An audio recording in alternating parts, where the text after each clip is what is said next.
Assalamualaikum Ustaz, waalaikumsalam warahmatullahi wabarakatuh. Bagaimana dengan wali songo yang menyebarkan agama Islam dengan mencampurkan syariat dengan adat dan istiadat? Pak, wali songo itu nggak ada bukti yang otentik. Semuanya kata sepuh kita, kata ini kita. Mana? Apakah wali songo meninggalkan buku tulisan? Kalau Imam Bukhari ada Sahih Bukhari, Al-Adabul Mufrad. Imam Syafi'i ada Al-Um, Imam Ahmad Musnad Imam Ahmad bin Hambal. Ya, tapi nggak ada kitab Sunan Bonang. Adanya Sunan Abu Daud, Tirmidzi, Nasai, Ibnu Majah. Ya, sementara kitab Sunan Bonang nggak ada, Sunan Gunung Jati nggak ada. Makanya Pak, ya, karena tidak ada bukti yang otentik tentang wali songo, kita tidak bisa memastikan. Katanya para wali itu mencampurkan adat dengan syariat. Mana buktinya? Kita ini mau memastikan, takut menuduh yang tidak-tidak, karena tidak ada buktinya. Sekarang yang sedang kita bicarakan adalah fakta sejarah Wali Songo. Pertanyaannya, ada atau tidak? Ini yang menjadi polemik. Kalau ada, kita tafsirkan kemana? Karena ada, selama ini Wali Songo ditafsirkan sejarahnya dengan tafsiran Hindu dan Buddha. Makanya antum bisa lihat di dalam bukunya, katanya Ahmad Mansur Suryanegara, halaman 10 Romawi. Bukan ya, sebentar, maaf. Oke. Halaman 16 Romawi. Kata beliau, Wali Songo hanya didongengkan atas nama Islam, tapi isi ajaran tetap Hindu dan Buddha serta mistik. Saya ambil contoh. Bagaimana sekarang ketika muncul kisah Sunan Bonang, semua orang Jawa wabil khusus dan Indonesia secara umum, kalau sudah mendengar Wali Songo, pasti buah kolang-kaling jadi emas. Itu yang dia kenal. Padahal Masya Allah Pak, semua sarjana Belanda mengatakan Sunan Bonang adalah rajanya ilmu. Oh, Masya Allah. Dan kalimat ini bukan hanya isapan jempol. Kalimat ini bukan hanya sekedar pujian kosong tanpa fakta. Yang menjadi pembicara, waduh, HP ku ketinggalan di mobil. Ya, ada kitab tulisan Sunan Bonang asli, Masya Allah. Dan tulisan ini hanya beberapa lembar menyebabkan 3 sarjana Belanda mendapatkan gelar doktor. Diteliti. Dan setelah saya baca, ya, yang saya pahamin kurang lebih 40-60% dari bahasa itu, ya, bahasa Kawi. Sayang HP saya ketinggalan, saya download, dan buku aslinya sedang proses perjalanan dari Belanda ke Indonesia. Karena kemarin saya sengajanya ke sana, alhamdulillah saya menemukan orang, kemudian kita hubungan WA, alhamdulillah dicarikan, bahasa Belanda ada, bahasa Inggris ada versi. Yang di dalam bahasa Belandanya disebut dengan Handboek van Bonang.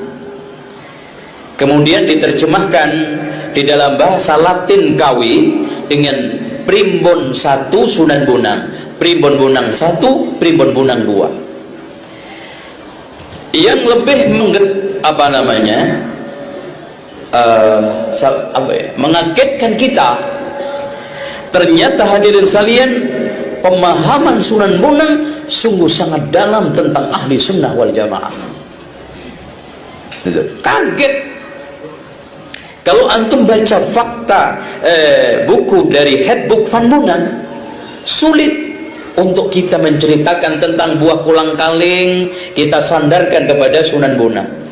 Apalagi jalan di sungai tidak tenggelam, terus kemudian tongkatnya ditancapkan ke tanah, dicabut keluar air, mata air yang segar. Gak main-main, bukan hanya keluar air, kitabnya Brahmana yang dari India tenggelam di lautan, disedot keluar di situ. Yang lebih hebat lagi, kitabnya pun gak basah. Coba bayangkan. Tuh.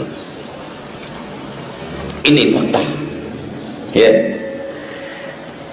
Yang juga tidak kalah hebatnya, Pak, penguasaan Sunan Bonang terhadap kitab-kitab Arab sungguh sangat fasih. Makanya Profesor Dr. Drewes mengatakan penulis kitab ini adalah orang yang sangat fasih dan lancar bicara bahasa Arab, walaupun bukan ulama, minimal bukan orang biasa. Ya. Apalagi Pak, di dalam kerupak Ferrara yang ditemukan di Italia, itu isinya menyoal tentang ajaran Wali Songo dan kesesatan Ma'rifat Syekh Siti Jenar yang diputuskan pada Sarasehan. Sarasehan itu semacam muktamar yang dihadiri oleh wali-wali yang ketika itu adalah 8. Di sana kita temukan daftar pustakanya tidak main-main, di antaranya adalah Raudhatul Thalibin karya Imam An-Nawawi, dan yang lebih hebat lagi, rujukan untuk mengambil sunnah-sunnah Nabi rata-rata mengambil Syarhus Sunnah karya Imam Al-Baghawi. Masya Allah. Jadi para wali itu sudah kenal kitab-kitab itu, Pak. Ya, kalau zaman dulu kan untuk cari kitab gitu kan susah.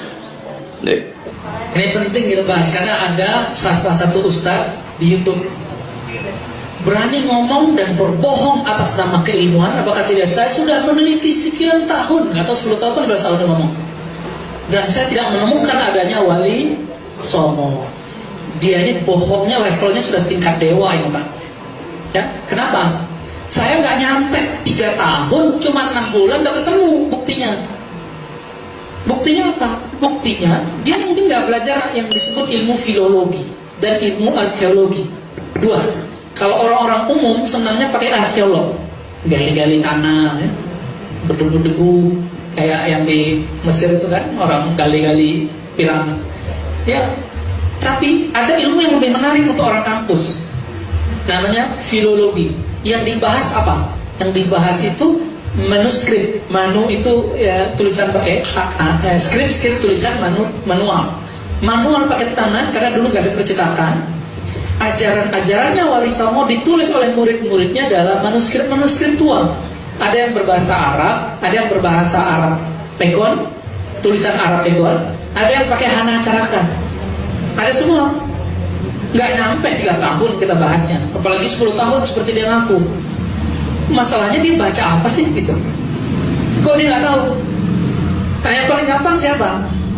Di Tuban itu ada seorang ulama namanya Maulana Ibrahim As-Samarqandi Al-Qurashi. Dia keturunan Rasulullah.